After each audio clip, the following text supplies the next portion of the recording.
மணி நிறைய நேரம் ஆச்சு. எல்லாருடைய நிறுத்தி சொல்லணும், நிறுத்தி சொல்லணும்.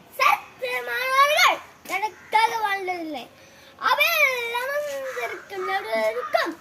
மாண்பிற்குரிய விழாத்தலைவருக்கும் அறிவில் சிறந்த ஆசிரியர் பெருமக்களே, என் இனிய நண்பக உங்களுக்கும் என்னுடைய வணக்கங்கள்.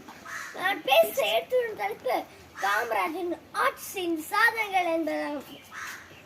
ராமநாதபுரம் மாவட்டம் விருதுநகர் என்னும் ஊரில் தேங்காய் வியாபாரி குமாரசாமியாருக்கும் சிவகாமி அம்மையாருக்கும் மகனாக காமராஜர் பிறந்தார். காமராஜர் இந்திய விடுதலை போராட்ட வீரர், உழைப்பால் உயர்ந்தவர், ஏழையருக்கு இறைவர், ஏழையர் துடைத்தவர், சட்டத்துள் கையில் இருந்த போது சட்டை பையன் இருப்பது எத்தனையோ தலைவண்டு காமராஜர் இயக்கியிருந்தோம்.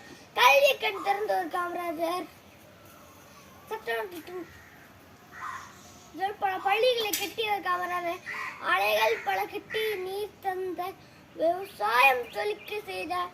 தொழிற்சாலைகள் பல அமைத்து தமிழ்நாட்டை உயர்த்தி சென்றார். பதவி இருந்தாலும் பணிவு காத்த, மக்கள் மனத்தில் என்றும் வாழ்ந்த அரசியல் ஆண்டவனே, பல அணைகளை கட்டிய மாண்டவனே, கல்வியை கண் திறந்து வைத்து நீ கண்ணோடி போனதான ஆண்டவனே வந்தாலும் உன் பாட முடியுமா தெரியவில்லை. மாண்டவனை உன் எழுப்பி நீ ஆழ சொல்ல வழியிலே, நீ போட்ட கல்வி பிச்சையில் எனக்கு நம்பே பிழைத்திருக்கிறது. காரம் கூப்பி தலத்தாப்பின நன்றி.